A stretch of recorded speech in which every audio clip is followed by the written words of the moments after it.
Hi, and welcome to Open, the show that opens the Bronx and the rest of the world to you.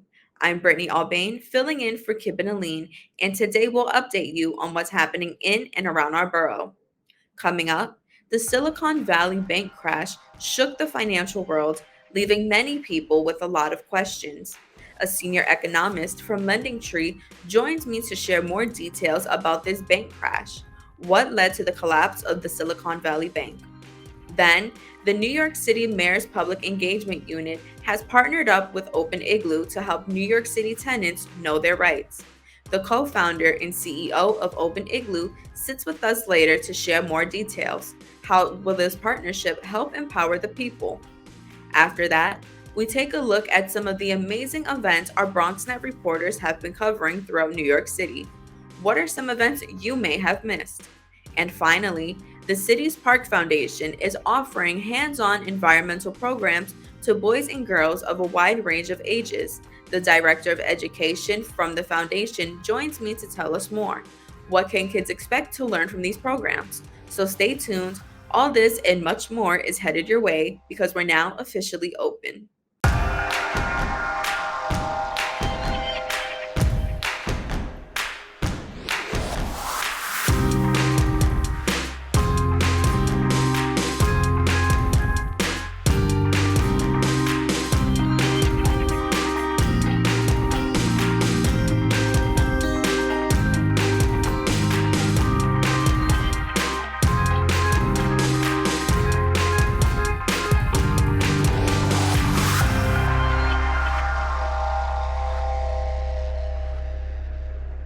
Hello, everyone. I'm Brittany Aubain, filling in for Kip and Aline, and today is Tuesday, April 4th.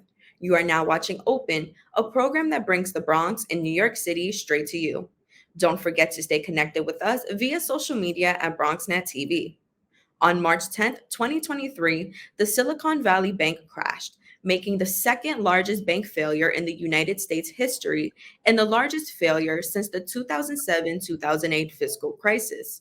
Now, many are worried that this failure could prevent the feds from focusing in on inflation issues, and if this failure has the potential to cause a recession this year.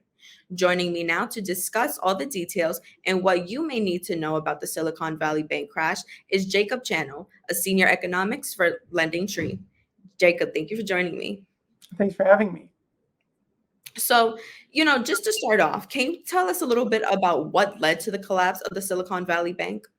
Yeah, so I guess in the simplest possible terms, I guess you could just say that they ran out of money.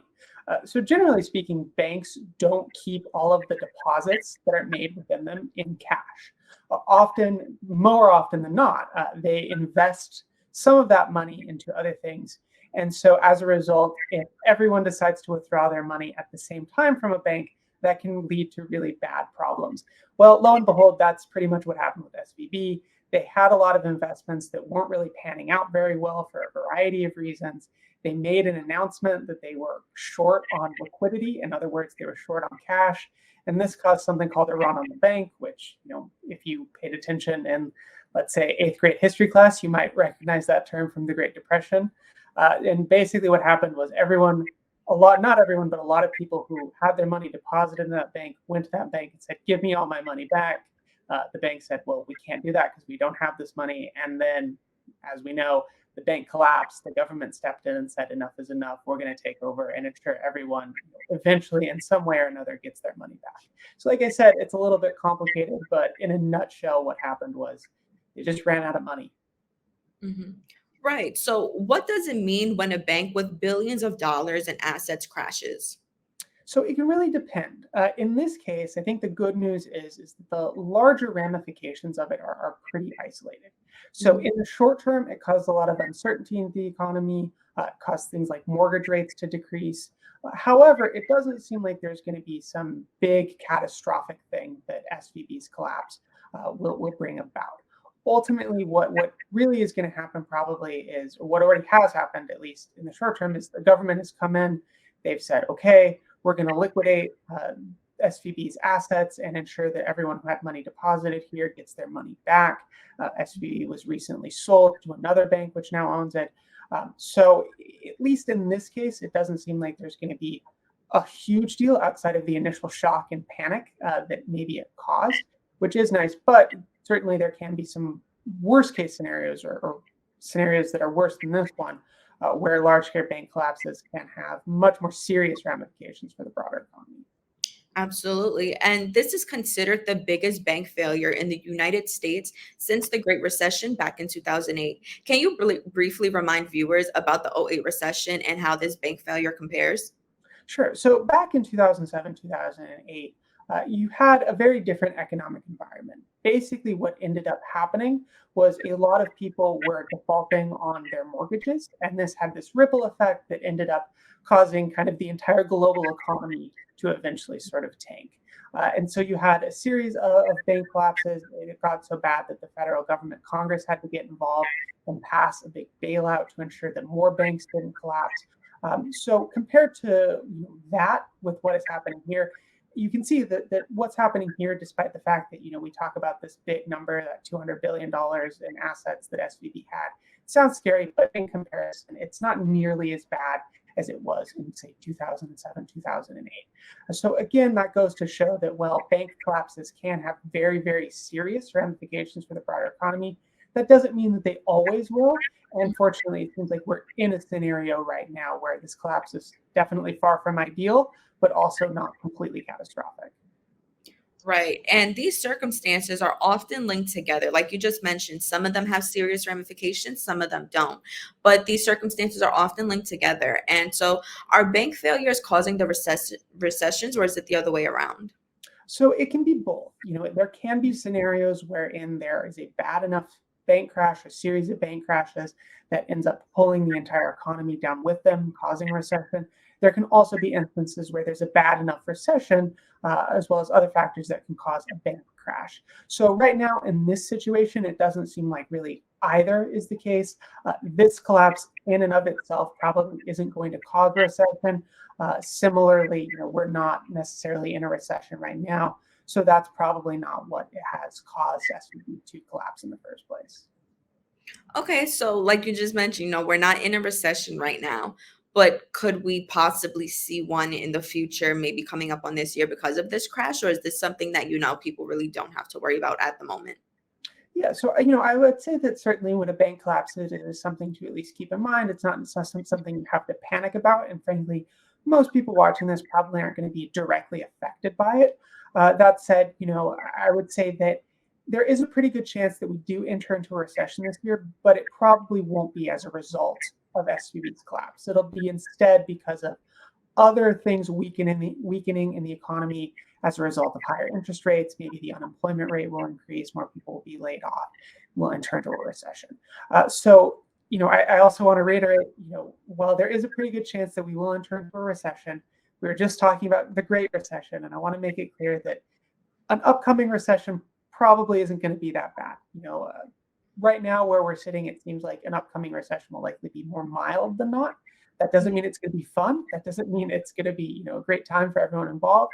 Nonetheless, we're a far cry away from the massive global financial meltdown that we saw in 2007, 2008. So, it's something to keep in mind when a bank collapses or when you hear talk about a recession. It's something to keep in mind. But in this case, it's probably not something that you need to absolutely lose your mind over. Thank you for mentioning that because I feel like in the past few months, we've been hearing a lot about recession and coming out of COVID, everybody was scared in a way that it's like, wow, we're going to be in this recession. And, they were thinking back in history's past and what was that like? So thank you for mentioning that and, almost easing people's nerves in a way. And you had mentioned also that not everybody is going to be affected. But for our viewers, can you, from your perspective, can you tell us if this crash could potentially happen to other banks? And, in that case, like, is there anything they can do? Yeah, so there is always a risk that a bank can fail. It is Mhm. rare, and like we've seen in this instance, when it does happen, the government tends to move very, very quickly to ensure that the damage is minimized. It's not necessarily something where you need to think, oh no, my bank is going to collapse. I should withdraw all my money and put it in my mattress. That would actually be a very bad idea, generally speaking. That said, if you are worried about a potential economic downturn, even if the likelihood of your bank collapsing isn't particularly high, there are some things you can do. For example, try to boost your savings as much as you can. Try to pay down your other debts so you don't have to worry about them if, in a worst case scenario, for example, you lose your job or something like that. I Mhm. know that is certainly easier said than done, especially in today's economy with inflation as persistent as it is. Nonetheless, the more proactive you are right now in the present towards getting your finances in shape, generally the easier it will be for you to weather a potential economic storm that may or may not be on the horizon. Thank you for mentioning that. And now ABC reports the Federal Reserve was actually aware of the risks to Silicon Valley Bank more than a year before its collapse. So why did they fail to avoid this outcome? Well, that's kind of the $210 billion question. The reality is that I'm sure that the government, the regulators have a lot of reasons why they weren't maybe proactive. And to be fair, it can certainly be very difficult for the government to make a determination on whether or not they should step in. But ultimately, I do think that unfortunately we kind of are in a situation right now where a lot of regulations, not just within the banking industry, but really within the broader economy are maybe a little bit more lax than they should be. And I think that this is a really good example of what can happen when the government isn't proactive enough, when the government isn't there doing enough to ensure that banks and other types of major institutions are well regulated, that they're not taking risky bets, and that they're really behaving in a way that has their consumers' best interests in mind. So, I think, I don't know if we'll necessarily ever know for sure why or get a good answer as to why the Fed or other regulators didn't step in with SVB, even if they were aware of the risks. Nonetheless, they did eventually step in. It seems like they are going to make everyone whole, which is good. But I do think that this does unfortunately speak to a broader issue regarding how businesses are regulated within the United States. Okay. And so there were also risks cited in 2019. Does this mean that the pandemic had little to no effect on this crash? So I would say that if anything, the pandemic probably prolonged the bank's lifespan. So it's kind of confusing, especially when you hear about how crazy everything was in the pandemic. But one of the crazy things was that in a lot of instances, banks actually ended up with more money, especially SVB, which was home to a lot of tech industry people who were depositing their money, a lot of startup businesses who were depositing their money there. They did very well during the start of the pandemic, through the height of the pandemic. And so as a result, SVB may have actually had more cash on hand, may have actually been in a better financial situation. Instead, what likely caused this was more immediate economic events, namely the Federal Reserve choosing to raise interest rates as much as it has. That was probably what was much more directly to blame for SVB, even if, say, going back to 2019, SVB was already showing signs of weakness or signs that they could potentially have problems in the future. Absolutely. And lastly, how does this crash affect what we're currently seeing with inflation? So this crash probably isn't going to have a huge impact on inflation. Like I mentioned earlier, inflation has been persistent. It's certainly not as low as we would all like it to be. I probably don't need to say that because we all realize that every time we go grocery shopping. But the truth is that even though inflation is far from ideal right now, it does seem to be slowly and surely getting better. That's why, for example, the Federal Reserve is so dedicated to raising interest rates, even though that kind of hurts a little bit. The long-term effect will hopefully be a reduction in inflation. So while I don't think that SVB in and of itself is going to have a major impact on inflation one way or another, I do think it is positive and nice to point out that it does seem like inflation is slowly getting better, and hopefully by the end of this year, it'll be even better than it is now. And maybe by the time 2024, 2025 either come to an end or roll around, we will be at a situation where inflation is probably back down to much more manageable, quote unquote, normal levels. So, hopefully that'll be something to look forward to, if nothing else. Absolutely. It's funny as you were saying that. I was like, well, we have something to look forward to, a little light at the end of the tunnel. But Jacob, I want to thank you so much for taking the time out to speak with us. Your points were great. And thank you so much for speaking with us today. Great. Thank you for having me. Don't go away. We'll be right back with more Open after this. You're not going to get it all right. Just make sure you nail the big stuff, Mama? like making sure your kids are in the right seat for their age and size. Get it right at nhtsa.gov/therightseat. STEM is everywhere, like here, behind the scenes of The Walking Dead. When we break down clothes, we tumble it with trisodium phosphate, rock salt, and dish detergent. We stitched together images of our model and created a 3D set that can be walked through in a VR headset. We're able to turn 12 walkers into 1,000 walker boards. STEM can create new worlds on and off the screen. What will you make with STEM? Get inspired at shecanstem.com. Found my heart out there in the open. Trees make you feel smaller. Can't help but get lost in. Feel the beat of nature at a park or forest near you. Find a forest and music inspired by nature at discovertheforest.org. Every day, thousands of kids start vaping. And I can't let this happen to my kid. Of course, it's awkward to talk to kids about the dangers of vaping. Hey, bestie, how sketch is vaping? It's hard to get their attention. Ready? Go. Yes, look at that. You even turn yours over. So if you want to talk to your kids about the dangers of vaping, you have to get it trending. Right, Backpack Kid? Let's do it. First, invite your kid to do the vape talk. Let's try this. All right. Why is he here? Yeah, I gotta get it trending, honey. Come on. To the left. To the right. Let's go.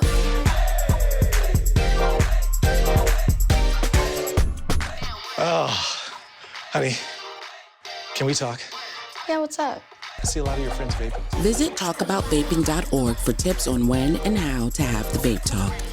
COVID-19 has changed how we spend weekends with the girls. Now it's time to take the first step that lets us get back to brunching instead of late-night munching.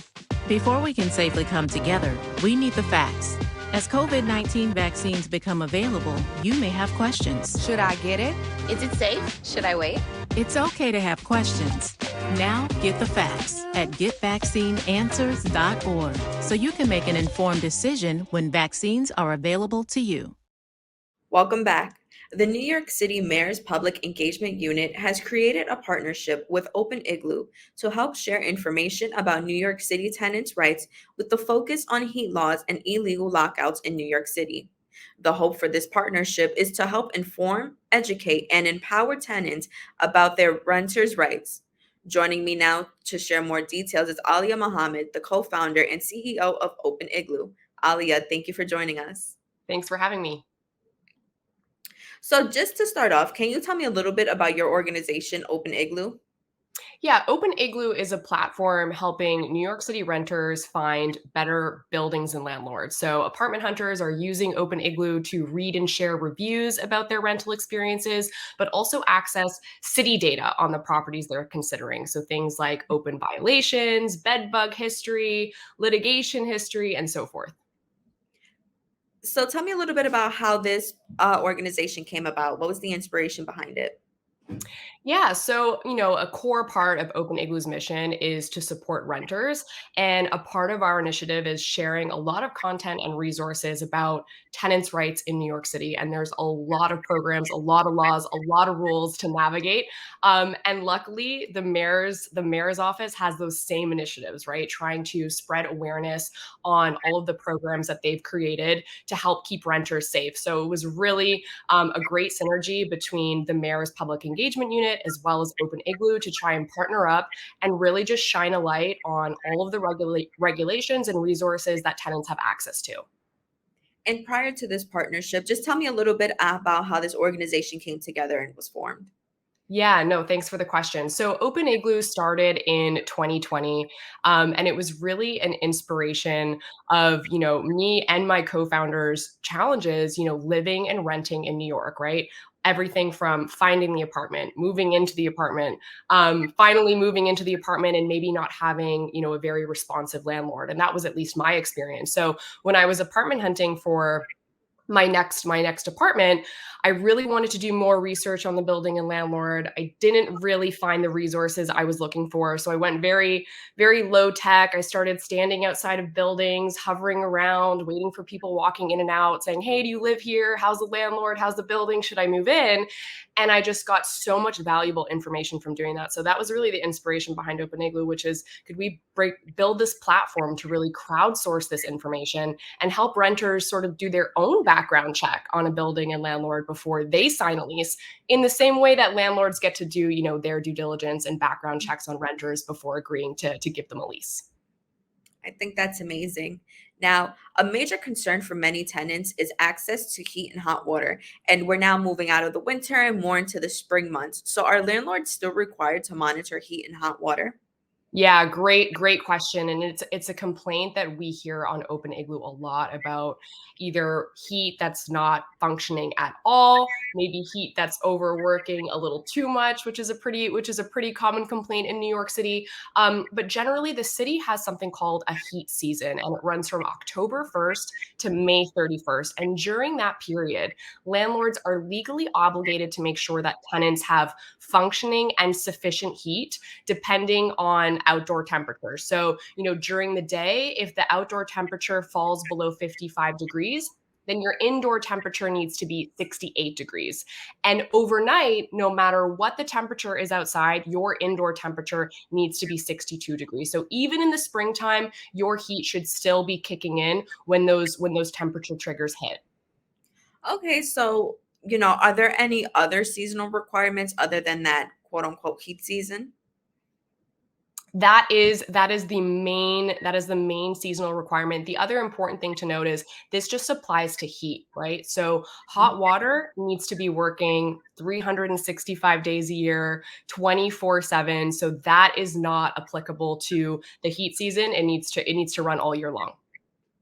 Okay, and now what should a tenant do if they notice that due to slightly warmer spring temperatures, their landlords aren't really offering heat at night?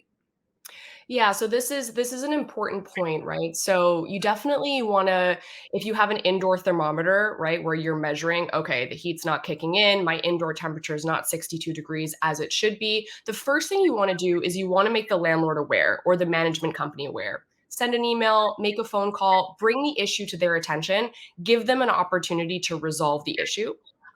Of course, if they are persistently not addressing the issue, they're not being responsive, that's a time that you could potentially involve the city. So this is a really important resource, and one of the things that we partnered up with the mayor's office is to shine a light on their tenant support unit.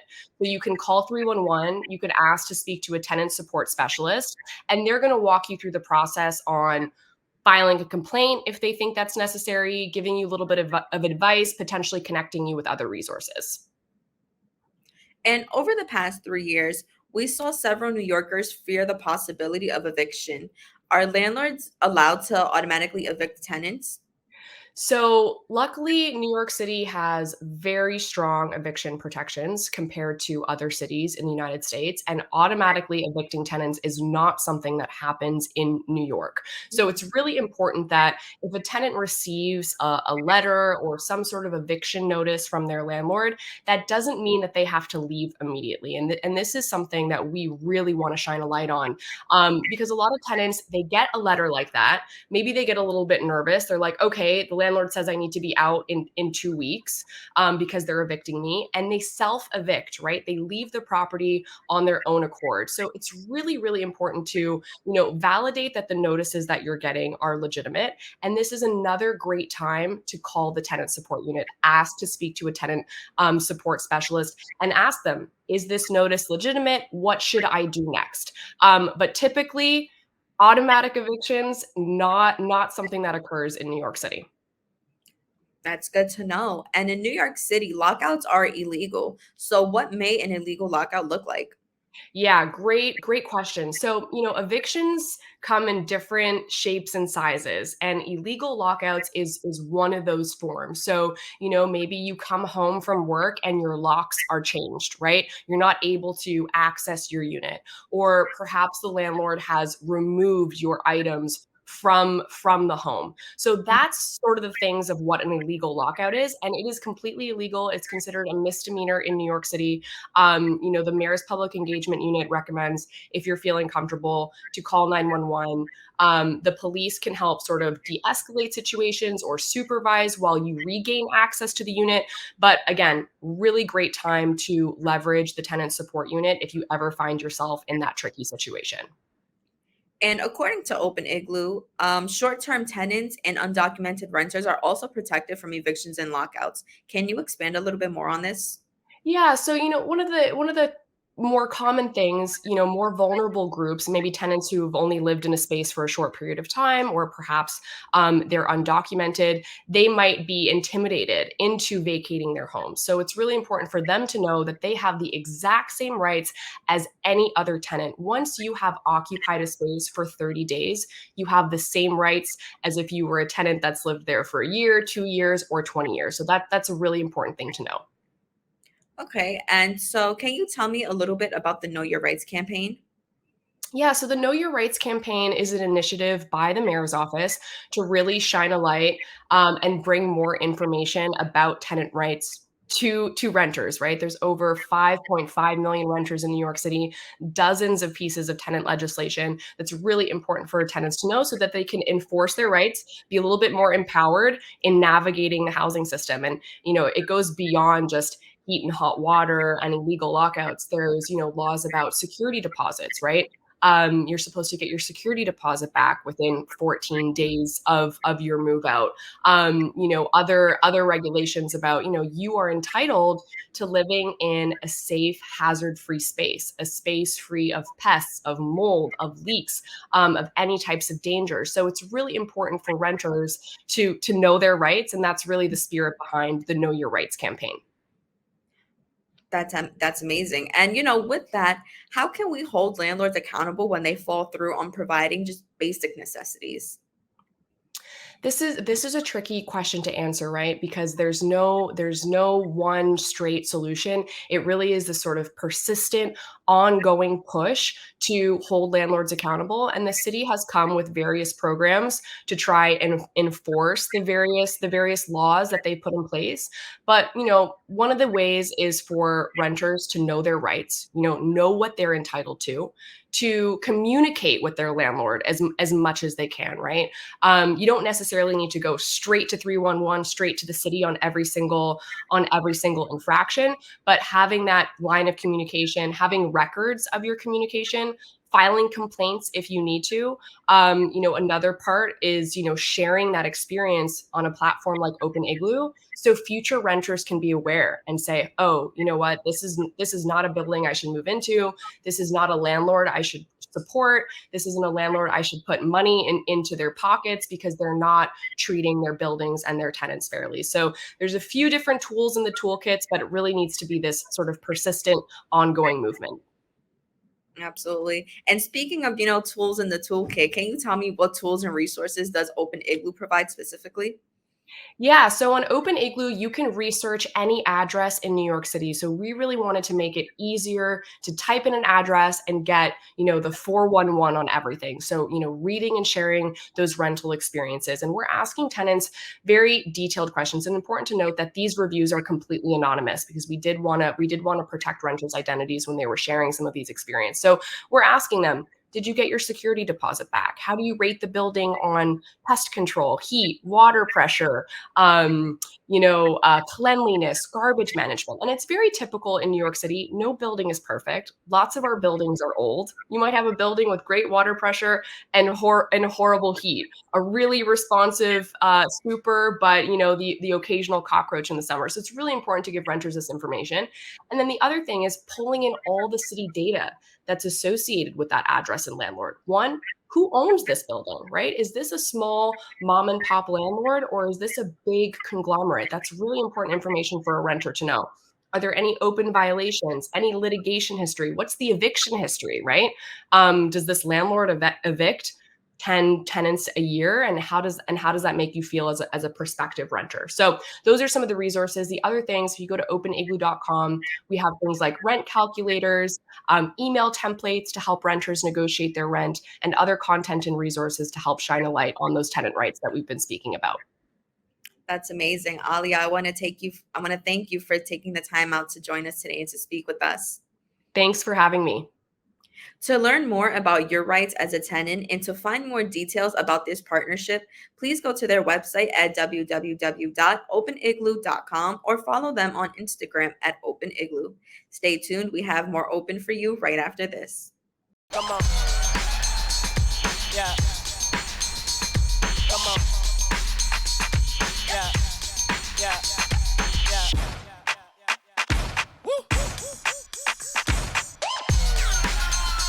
You're not going to get it all right. Just make sure you nail the big stuff, like making sure your kids are in the right seat for their age and size. Get it right at nhtsa.gov/the-right-seat. Dear moms and dads, what you have achieved here today is going to help us and our futures.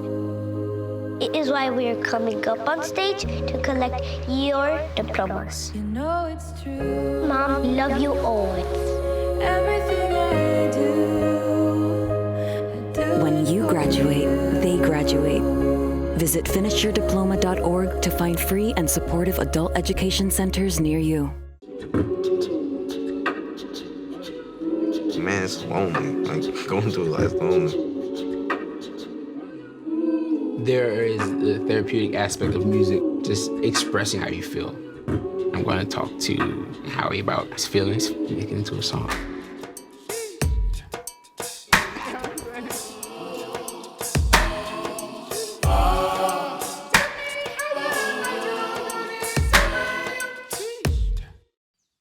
Jason, let's go see your room.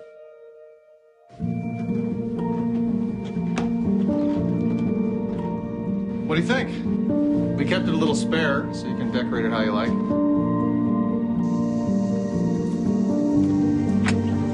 Dinner! Go. Excellent. Soccer. Yeah, I saw you guys out there.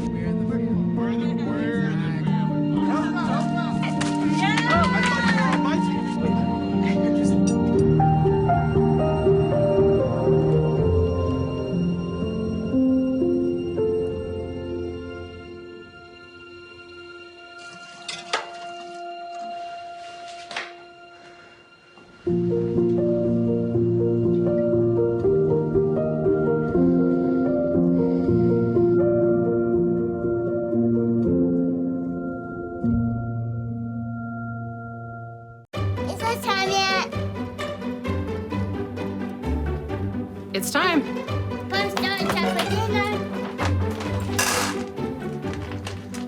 Oh, terrific.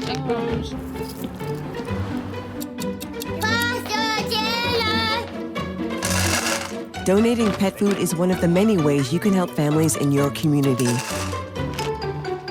Pets and people belong together. Learn more at petsandpeopletogether.org.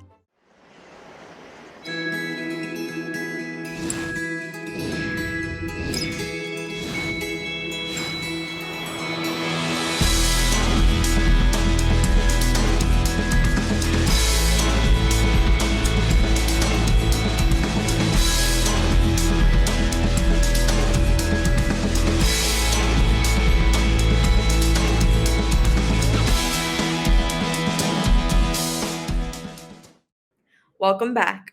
Our team of reporters, videographers, and editors have been hard at work to bring you amazing videos to showcase the wonderful events that have been taking place around our city.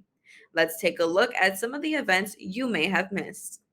Elected officials hosted a celebration at the Bronx Museum of the Arts honoring community leaders as part of Black History Month. Myself, Assemblymember Joyner, and Councilmember Stevens, we just want to celebrate Black excellence and having a great time with the community. That's why we come together to see Black excellence at all levels. Currently in this climate where people are trying to erase the history of Black people, it's even more imperative that we celebrate it and we make sure that people know the history and also celebrate the people who are making history currently.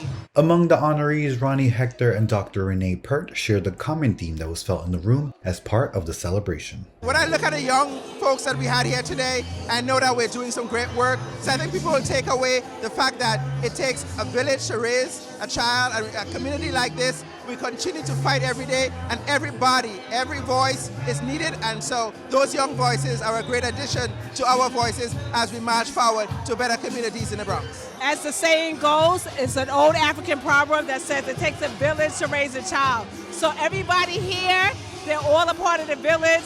They're all coming together. They're all doing the same work, and they care. The second annual celebration continues to engage more leaders across all ages, making it a pivotal event for celebrating Black excellence in our community. Reporting for BronxNet, Jonathan Calixto. Speaker of the New York City Council, Adrian E. Adams, joins colleagues for the State of the City address right here at the Justice Sonia Sotomayor Community Center. Let's take a look. The city is remarkably resilient, although I think sometimes our resilience is abused, and I want to make sure the government doesn't abuse it anymore, and that we put the things in place so that we don't have to be resilient, that folks can just thrive.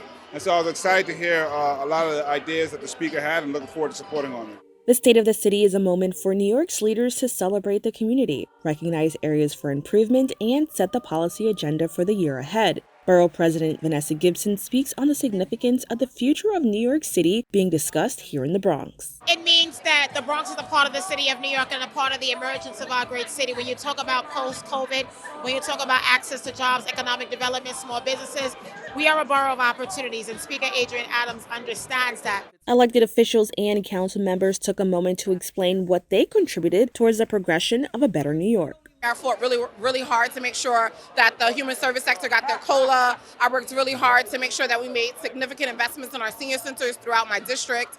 And so we've done a lot. And I know my other council member colleagues have done a lot of work to make sure that investments were in their communities as well. Elected members also discussed concerns facing thousands of New Yorkers and what they hope to see in the future. I hope to see a lot of new development where we can really answer for the housing crisis. You know, when we're looking at housing justice, that's a women's issue, it's a family issue, it's a community issue. And so really looking at and picking off of what the speaker was saying and her vision for housing and new development in this city, I really hope we get to see the most benefits because our communities need it. Reporting for BronxNet, Kib and Aline.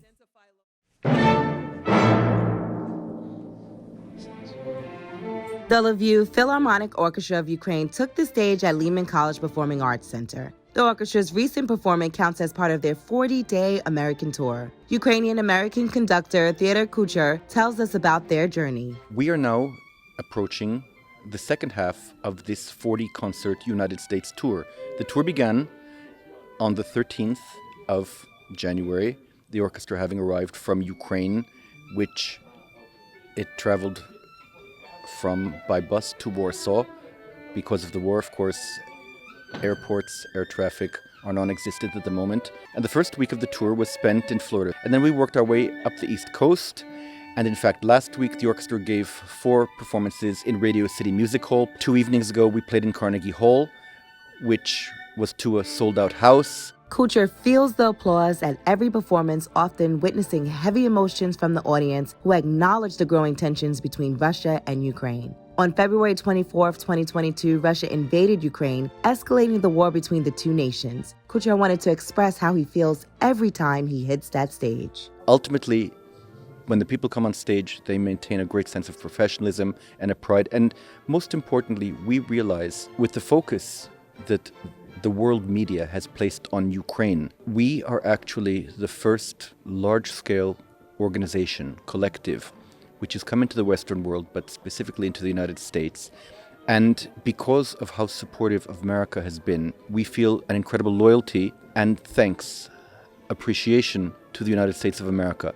And when we say the United States of America, that means every tax-paying American who comes to the Lehman Center this afternoon or Carnegie Hall several evenings ago. Kucher hopes to change the narrative surrounding Ukraine through powerful performances. His mission is to change that perception and put Ukraine on a pedestal as a world cultural power and highly credible country. I think it's the fact that the orchestra comes out, they play with a complete commitment, a devotion, and I think people in the audience, it's impossible that they don't have associations with what every one of these people is going through before they came and what they're going back to in a few weeks' time. It's beyond terrible.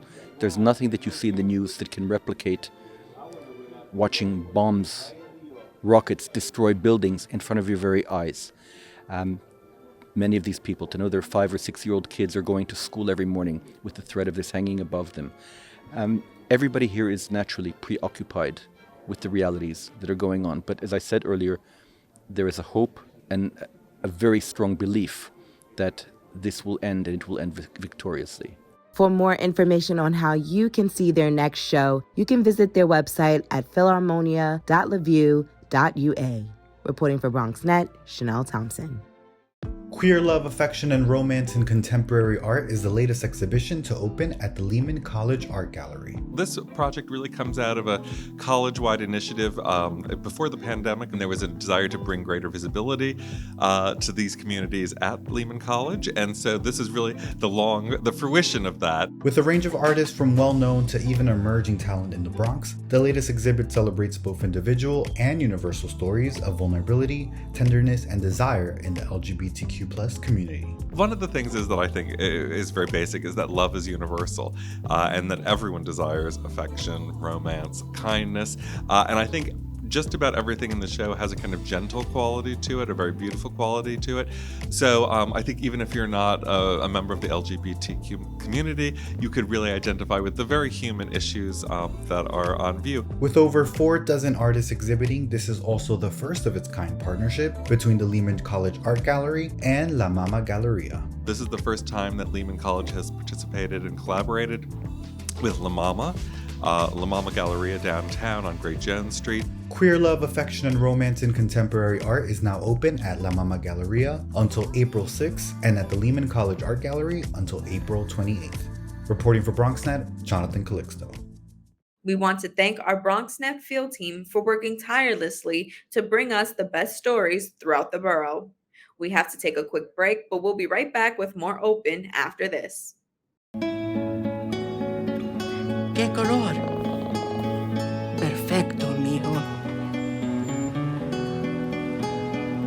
Gracias. Thank you. What's wrong, mijo?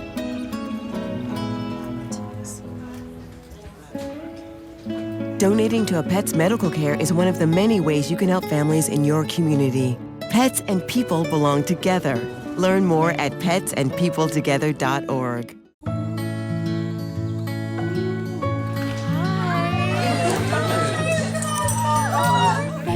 So much. Fostering a pet for a friend or neighbor can keep families together. Learn more at petsandpeopletogether.org. How do you know when you've made the right decision? It's the feeling you get in your gut. The one that tells you what's right or wrong. It's the one that says, sure, I can have a drink. Or the feeling that says, okay, I've been drinking. Now what? It's the voice inside you that says, I'm buzzed. Better leave the car when it's time to go. Plan ahead. Catch a sober ride. Buzz driving is drunk driving. You can talk to me if you're feeling sad. Thanks for hearing me out, bro. Whenever you need to talk, I'm here, okay?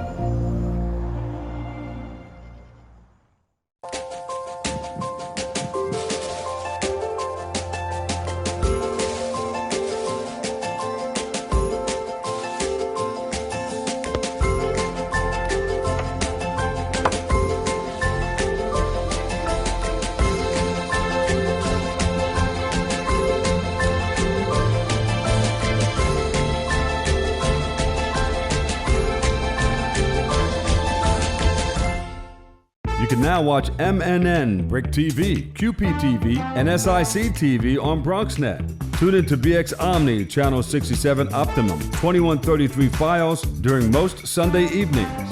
We'll show you some amazing content from our friends at Manhattan Neighborhood Network, Brick TV in Brooklyn, Queens Public Television, and Staten Island Community Television. Every borough represented in the Boogie Down. Epic partnerships for the ages. And catch our new Next channel, produced in partnership with MNN, 24/7 on BronxNet Channel 952 Optimum and 2138 Fios. Welcome back. The City Parks Foundation has two amazing programs they are offering to kids in a wide range of ages. One of those programs is called Green Girls, which aims to inspire middle school girls to get excited and see a possible career within the world of STEM. Another open to boys and girls is called Learning Garden, which aims to teach kids from low income communities about gardening, food systems, and more, all through a hands on experience. Chrissy Wood, the Director of Education for City Parks Foundation, joins me to tell us more. Chrissy, thank you for joining us. Good morning. Thank you. So, just to start off, can you tell me a little bit more about the education department within the City Parks Foundation? Yes, City Parks Learn offers high quality STEM education in all 5 boroughs of New York City through 4 key program areas: our Green Girls program, our Learning Gardens program, Coastal Classroom, and also Seeds to Trees. And through these programs, we also offer workforce development through paid internships for high school and college interns. And now the City Parks Foundation is offering hands-on environmental programs to young kids. Now, before we dive a little deeper into these programs, can you tell us why it was so important to make these environmental programs a hands-on experience for kids? Yes, there's plenty of evidence to support that experiential place-based education is very effective pedagogical methods.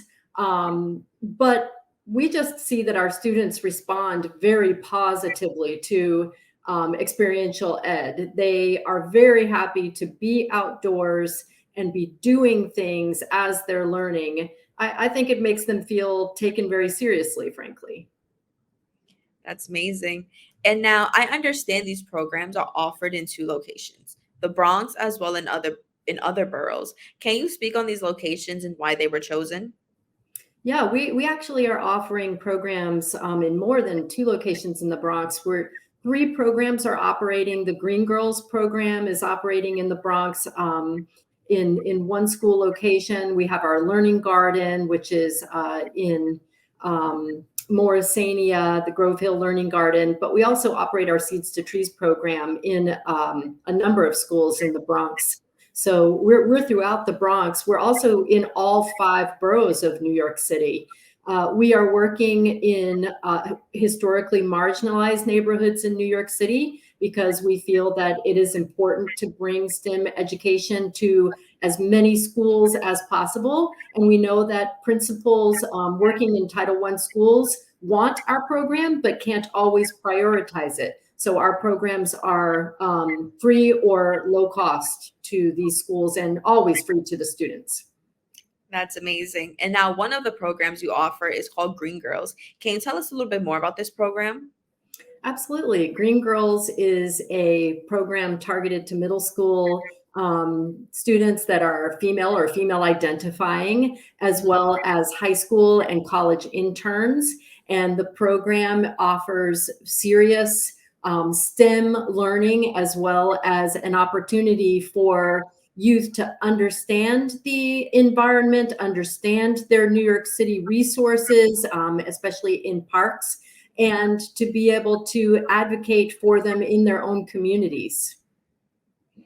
And now this program is focused on girls between the ages of 10 and 13. Was there a specific reason the program chose to focus on this specific age group? Yes. When the program started over 20 years ago, there was growing information and understanding that there was a huge gap in the science field, not only in the United States, really throughout the world, and that girls, particularly girls of color, were being left out of the sciences. And so City Parks Foundation found an opportunity there to bring serious science learning specifically to girls in the Green Girls program by offering a space where girls could come in and learn without the pressure, without the gender pressure that is often found in schools. Absolutely. And just tell me a little bit more, if you can elaborate a little bit more on just the importance of encouraging these girls to be more engaged and exciting about environmental science and STEM. Yeah, well, I think that our green girls and students in all of our programs are studying very dynamic and interesting, as well as authentic concepts. Green girls are learning about urban forests as well as their drinking water supply system in New York City. So they are understanding what these resources are, how they are needed for themselves and their own communities, and what the impacts are on them. Through the program, they're actually allowed to advocate for, not just learn about, but actively work within their systems in order to be able to steward these resources, advocate for them.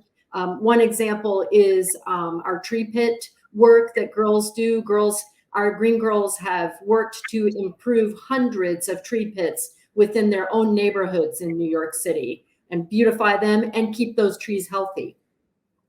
That's amazing. And earlier you talked a little bit about some of the internship programs that you held for high school students and college students.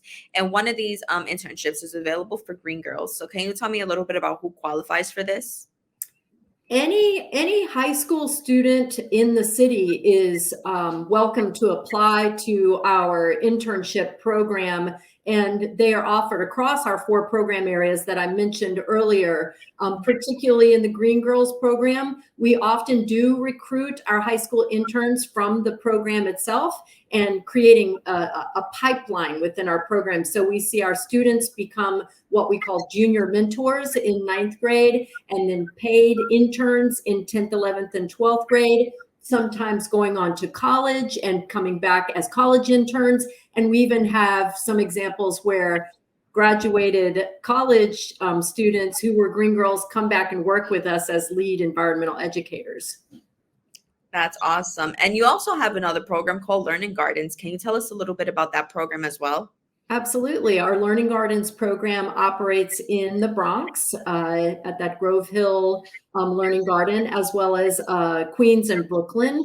And this is a program for elementary through college youth, once again, to learn concepts about biodiversity within public spaces, community gardens in New York City, to learn about urban agriculture, to learn how to grow food, and also to learn about food justice in New York City. Who can grow food, who deserves access to healthy food and healthy eating, and yeah. And now this program has 3 different programs within it. Can you tell us some key differences between the 3 programs, like ages, enrollment, and goals?